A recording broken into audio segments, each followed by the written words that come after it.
hindi naka-afford ng Excel shoe, pupunta dito sa Muting Maria. Ma'am, nakita ko na po yung target. Siguro yung mga kalapit ko, masisindak nila ako ng ganyan-ganyan lang. Salamat at ligtas kayong dalawa. Dati kaya nila akong api-apihin. Ngayon, kaya ko nang kunin ang lahat ng pinaghirapan ni Portia. Alam mo bang isa-isa nang nagpupulaut ang malalaki nating investors? Bakit daw? Kumilos ka dahil lilipat na daw sila sa iba. Eh, saan naman sila lilipat? Sa Mutyang Maria. Masuot yung sing-sing mo. Nag-aalala lang ako. Nung bumalik na si Amira. Ikaw lang ang mahal ko. Oh my God, may suot! Hindi ko sinadya yun, ha? Katulad na lang ng hindi mo sinadyang pagsulot sa mga investors namin. Kasalanan ko ba na ayaw na ng mga investors niyo sa inyo?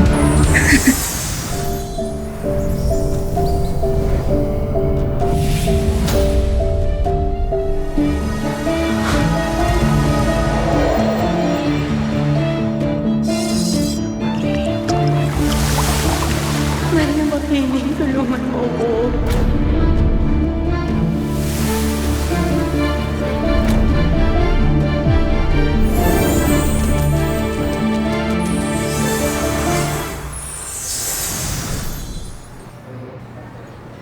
Hindi mangyayari yun.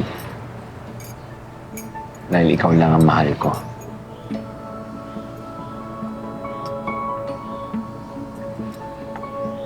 Isa pa, hindi naman bumalik si Amira para sa akin.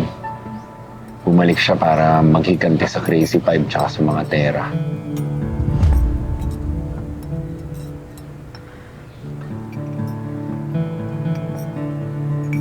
Kung talagang ilalagay niya ang batas sa mga kamay niya,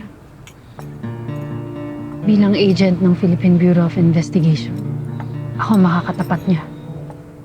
Kaya huwag na huwag niyang gagawin yun.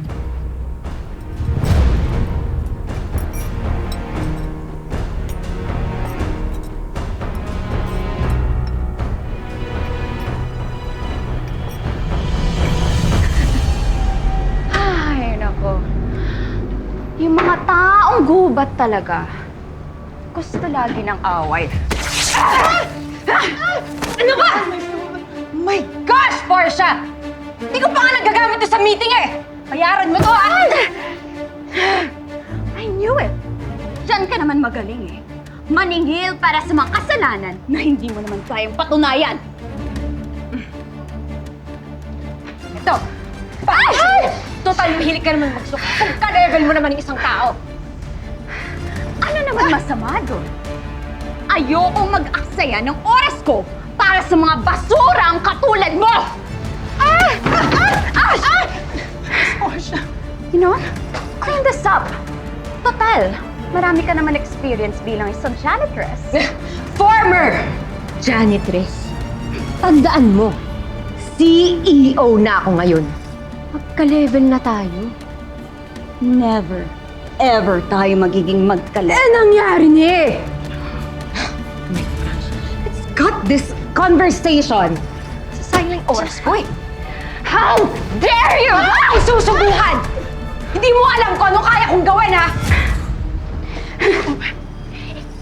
Ikaw ang tumigil sa pinaggagawa mo. Nabagok lang yung ulo mo. Nag-iilusyon ka na. Kung ako sa'yo, bumalik ka na lang sa gubat. Dahil lalamunin ka ng buhay ng Nexcelsior. Go!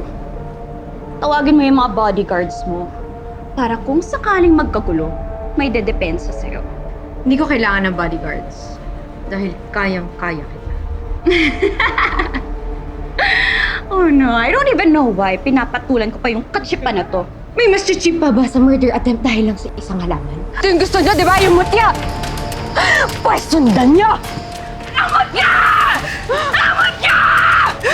Ayop ka!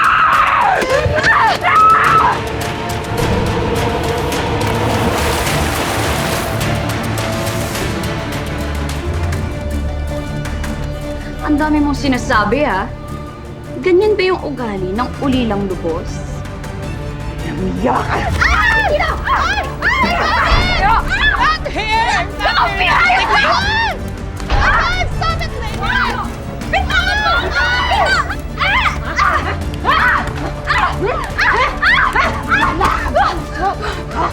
Dami mo na ang puso!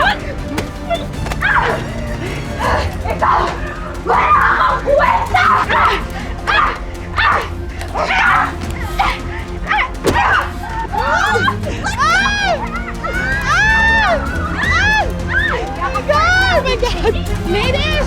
Stop it! Oh my God! Dagger in my butig! Sakit? Ha? Ha? Sa kapal ng mukha mo, nasaktan ka pa?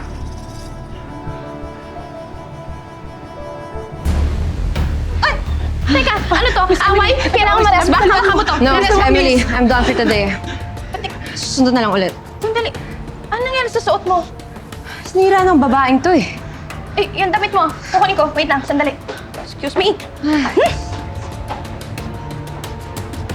Okay. Eh, baka nang harang. Ganun. Itong tatandaan mo ah. Sinusumpa ako sa puntod ng nanay at tatay ko. Sisiguraduhin ko mawasak lahat ng importanteng bagay sa'yo.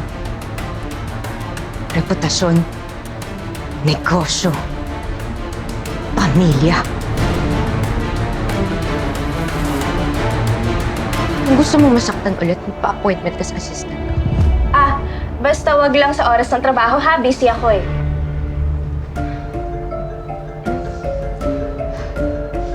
Hello, Yes, Miss Amira. balik na lang ako sa next meeting. Sige po. Yung pera, Emily. Okay. Hello?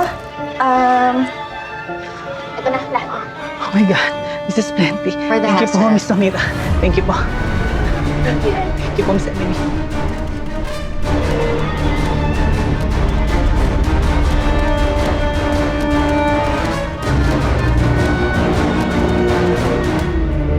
Upo muna kayo, Nay. Dahan-dahan. Hang. Sandal kayo na maayos dito, Nay, ha? Okay lang ako na. Okay na? Napagod ho kayo sa paglalakad natin, eh. Hindi, okay lang ako na. Eh, nagpapasalamat nga ako dito kay Rose at nagyaya ng ganito. Nakalanghap naman ako ng preskong hangin. Wala ho yun, Nay. Naku, pag natikman nyo tong kulawong talong na niluto ko, mas gaganda yung Ayun, pakiramdam nyo. Teka. Ako? Ba, sigurado yan. Manghang-anghang yan, ha? Eh, Alex, kailan ba kasi kayo magpapakasal ni Rose? Para mas madalas natin matikman yung mga luto niya. Si Nanay, karamihan naman po ng niluluto ko sa inyo ko natutunan. O, eto ho, tikman nyo na. Tikman nga natin to. Alam, eto. Yun. Ano, Nay? Ang sarap! Masarap ka din! Ayos! Naku, kung hindi pa ako nagkasakit, hindi ka magkakaroon ng hilig sa pagluluto. Ako, syempre naman, Nay, kailangan meron akong ambag sa pag-aalaga sa inyo. Diba?